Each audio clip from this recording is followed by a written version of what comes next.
তারেক রহমানকে নিয়ে কুরুচিপূর্ণ মন্তব্য করায় এবার ডিবি কার্যালয়ে নেওয়া হয়েছে রাশেদ প্রধানকে। বিস্তারিত দেখুন ভিডিওতে। বিএনপি সমর্থক গোষ্ঠী কুলাঙ্গার শব্দের প্রকৃত অর্থটাই জানে না, তারা অন্য একটা মিনিং ভেবে আমার উপর উত্তেজিত হয়ে গেছে। তারপরেও তারা উত্তেজিত, আমি দুঃখ প্রকাশ করেছি। রাশেদ প্রধানের কথা যে বলা হয়, উনি এক দলের এক নেতা, ওনার আসলে দল কোনটা, উনি কোন দল করে, এটাই বাংলার মানুষ আসলে জানে না। উনি উস্কানিমূলক কথাবার্তা বলে এই সরকারকে বিভ্রান্ত করতে চায়। দর্শক, বর্তমান সময়ে সোশ্যাল মিডিয়াতে একটি নাম সব থেকে বেশি উঠতেছে, সেটি হচ্ছে রাশেদ প্রধান। আর এই রাশেদ প্রধানকে নিয়ে বর্তমান সময়ে সমালোচনার শেষ নেই, কারণ তিনি এমন একটা কথা বলেছে, এমন একটা বক্তব্য তিনি দিয়েছে, যে বক্তব্য জোরে বিএনপি সহ সকল রাজনৈতিক দলের নেতাকর্মীরা এখন এই রাশেদ প্রধানের উপর খেপে গেছে। দর্শক, রাশেদ প্রধানের সর্বশেষ আপডেট থাকছে আজকের ভিডিওটিতে। তিনি আসলে বিএনপির যে চেয়ারপারসন, বর্তমান সময়ে বিএনপির প্রধানমন্ত্রী তারেক রহমানকে নিয়ে এমন একটি মন্তব্য করেছে, যে মন্তব্যটি করার কারণেই কিন্তু তার পিছনে এখন বাংলাদেশের মানুষ লেগে পড়েছে। দর্শক, আসলে তিনি সত্যি সত্যি কি এবার আইনি জটিলতার মধ্যে পড়তে যাচ্ছে কিনা, সেটাও কিন্তু জানতে পারবেন আজকের এই ভিডিওতে থেকে। তো আমি রিকোয়েস্ট করবো, আপনারা কিন্তু ভিডিওটি একটু স্কিপ করবেন না। যারা যারা ভিডিওটি প্লে করেছেন শেষ পর্যন্ত আমাদের সাথেই থাকবেন। ভিডিওটির প্রত্যেকটি অংশ, প্রত্যেকটি সেকেন্ড অনেক বেশি গুরুত্বপূর্ণ। তো দর্শক, কোনো কথা না বাড়িয়ে সর্বপ্রথম আমাদের এই স্ক্রিনের সাইডে কিছু ভিডিও পেলে হবে। সর্বপ্রথম আমরা ভিডিও ফুটেজ গুলো দেখবো, তারপর না হয় বিস্তারিত ভাবে আলোচনা করা যাবে।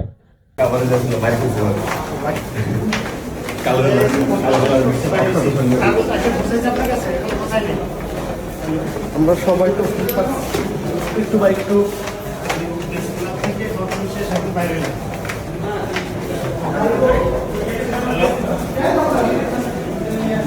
আর কুলাঙ্গার শব্দটি ব্যবহার করব না বলে আজকের এই সংবাদ সম্মেলনের মাধ্যমে কথা দিচ্ছি, ঘোষণা দিচ্ছি। কিন্তু অতীত থেকে ব্যবহার করে আসা আমার বক্তব্য কিন্তু একই রয়ে গেছে। আমি এই শব্দটা, যেহেতু আপনারা মন খারাপ করছেন, আর ব্যবহার করব না। আমি মনে প্রাণে বিশ্বাস করি তারেক রহমানের নেতৃত্বাধীন বিএনপি শহীদ প্রেসিডেন্ট জিয়াউর রহমান ও দেশনেত্রী বেগম খালেদা জিয়ার আদর্শের বিএনপি নয়, যেটা তিনি নির্বাচনের পরে জুলাইয়ের সাথে বেইমানি করে, দেশের 70% মানুষের গণভোটের হার সাথে বেইমানি করে অলরেডি প্রমাণ করেছেন। সম্মানিত সাংবাদিক বৃন্দ, আমার এই বক্তব্যের পরিপ্রেক্ষিতে দেশের বিভিন্ন অঞ্চলে বিএনপি সমর্থক গোষ্ঠী প্রতিবাদ করেছে, মিছিল করেছে, মিটিং করেছে, আমার কুশপুত্তলিকা দাহ সহ নানাবিধ কর্মসূচি পালন করেছেন। সেটা করার সম্পূর্ণ গণতান্ত্রিক অধিকার তাদের রয়েছে। আমি সরকারপন্থী নেতাকর্মীদের আমার পক্ষ থেকে সাধুবাদ জানাই। কিন্তু গতকাল শুক্রবার সকালে আমার বাসভবনের সামনে সরকারপন্থী ও বিএনপি সমর্থক গোষ্ঠী যেভাবে বাসভবনকে অবরুদ্ধ করে মব সৃষ্টি করেছে, সেটা হতবাক করার মতো। জুলাই গণঅভ্যুত্থানের সময় আওয়ামী সন্ত্রাসীরা পঞ্চগড় জেলায় জাকপা কার্যালয় হামলা ও ভাঙচুর করেছিল। আমি অত্যন্ত দুঃখের সাথে লক্ষ্য করলাম, গতকাল শুক্রবার বিকালে পঞ্চগড়ে ছাত্রদল এবং যুব দলের মিছিল থেকে প্রায় 200-250 জন নেতাকর্মী সেই আওয়ামী সন্ত্রাসী কায়দায় পঞ্চগড় জেলা জাকপা কার্যালয়ে হামলা এবং ভাঙচুর করেছে। বাক স্বাধীনতা গণতন্ত্রের অন্যতম ভিত্তি। সেখানে রাষ্ট্র বা সরকারের কঠোর সমালোচনা করা নাগরিকের সাংবিধানিক অধিকার। আমাদের সংবিধানের 39 নং অনুচ্ছেদে চিন্তা, বিবেকের স্বাধীনতা এবং বাক ও ভাব প্রকাশের স্বাধীনতার নিশ্চয়তা দেওয়া হয়েছে। আপনারা জানেন, সংসদে সংবিধান নিয়ে অনেক আলাপ আলোচনা ইদানিং করা হয়। সেই সংবিধানের 39 নং অনুচ্ছেদটা আপনাদের বিনয়ের সাথে স্মরণ করিয়ে দিতে চাই। আমি বিশ্বাস করি জনগণের প্রাপ্য অধিকারের জন্য কথা বলা আমার দায়িত্ব। সেই কাজটি করার জন্য ফ্যাসিস্ট হাসিনার সময় আমি চুপ ছিলাম না, এখনো চুপ থাকতে পারছি না। রাষ্ট্র পরিচালনার দায়িত্ব চেয়ে জনগণকে যে অঙ্গীকারগুলো দেওয়া হয়েছিল, সেই অঙ্গীকারগুলো পালন করাটা সরকারের জন্য আবশ্যক। এবং গণতান্ত্রিক দেশে বিরোধী দল হিসেবে যে কোনো ব্যত্যয় হলে তা মনে করিয়ে দেওয়াটাই আমার কাজ, আমাদের কাজ। রাশেদ প্রধানের কথা যে বলা হয়, উনি এক দলের এক নেতা, ওনার আসলে দল কোনটা, উনি কোন দল করে, এটাই বাংলার মানুষ আসলে জানে না। উনি উস্কানিমূলক কথাবার্তা বলে এই সরকারকে বিভ্রান্ত করতে চায় এবং মিডিয়ায় আসতে চায়, এইটাই ওনার উদ্দেশ্য। আদারওয়াইজ ওনার কোনো দল মত কোনো কিছু আছে বলে আমি মনে করি না। কত এক দলের একজন। আমার বক্তব্য কারো মন খারাপ হলে সেটা নিয়ে আন্দোলন, সংগ্রাম, মিছিল, মিটিং, এমনকি আমার কুশপুত্তলিকা দাহ করা হয়েছে, স্যান্ডেল নিক্ষেপ কর্মসূচি হয়েছে, এটা গণতান্ত্রিক অধিকার। এটা আমি বাধা দিতে চাই না এবং আমি তাদেরকে সাধুবাদ জানাই। আমি কিন্তু বক্তব্যেও বলেছি, তাদেরকে ধন্যবাদও জানাই সাধুবাদও জানাই। এটাই হচ্ছে বাক স্বাধীনতা এবং গণতন্ত্রের পরিপূর্ণ চর্চা। আমার কথা বলার অধিকার যেমন আছে, বাকিদেরও কথা বলার অধিকার আছে, এবং সেটাই হওয়া উচিত। তারা যেই কর্মকাণ্ড করছে, প্রতিবাদ জানাচ্ছে, সেটাকে আমি সাধুবাদ জানাই, কিন্তু এভাবে মব সৃষ্টি করে যে হামলা করা হয় সেটা কিন্তু সঠিক নয়। আর একটা জিনিস আমি স্পষ্ট করতে চাই, আমি আমার লিখিত বক্তব্যে বলেছি, আমার বক্তব্য কিন্তু একই নির্বাচনের আগে থেকে। আমি একই কথা বলছি, শহীদ প্রেসিডেন্ট জিয়াউর রহমান এবং আপসহীন দেশনেত্রী বেগম খালেদা জিয়ার আদর্শে বর্তমান বিএনপি চলছে না, জনাব তারেক রহমান চালাতে পারছেন না, উনি ওনার পরিবারকে কলঙ্কিত করেছেন। এই বক্তব্য আমি কমপক্ষে 100বার দিয়েছি। কেউ কোনো প্রতিবাদ করে নাই, প্রতিরোধ করে নাই, মব সৃষ্টি করে নাই।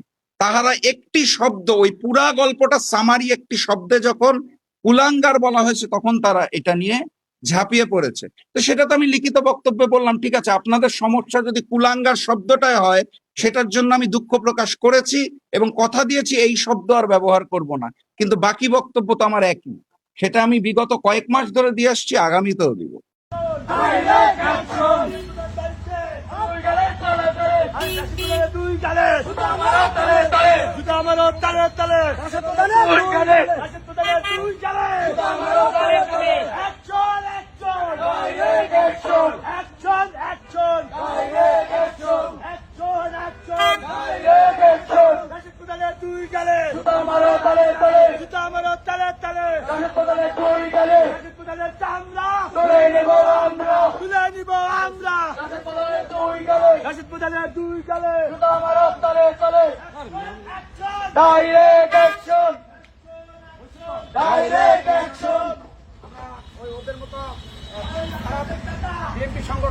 প্রিয় দর্শক, এতক্ষণ থেকে আপনাদেরকে অনেকগুলো ভিডিও ফুটেজ দেখানো হয়েছে, অনেকগুলো ইন্টারভিউ দেখানো হয়েছে এবং জনগণের কিছু মতামত আপনারা কিন্তু শুনতে পেয়েছেন। এই ভিডিওগুলো দেখার পর আসলে আপনাদের মন্তব্য কি?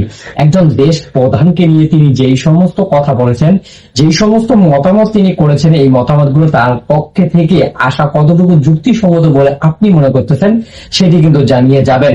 আর তিনি যেই কথাগুলো বলেছেন, যেই মন্তব্যগুলি তিনি করেছেন, এটা নিয়ে কিন্তু তাকে লজ্জিত হতেই হবে। কারণ একজন দেশ সরকার, তিনি কিন্তু বর্তমান সময়ে তারেক রহমান কিন্তু বর্তমান সময়ে দেশের সরকার, তাকে নিয়ে এরকম কথা বলাটা মোটেও ঠিক হয়নি। আবার এই কথাটা শুনে অনেকেই বলতেছেন যে আমি কি কোন রাজনৈতিক দলের পক্ষ হয়ে কথা বলতেছি কিনা। না দর্শক, এমন কোনো কথাই আমি বলতেছি না।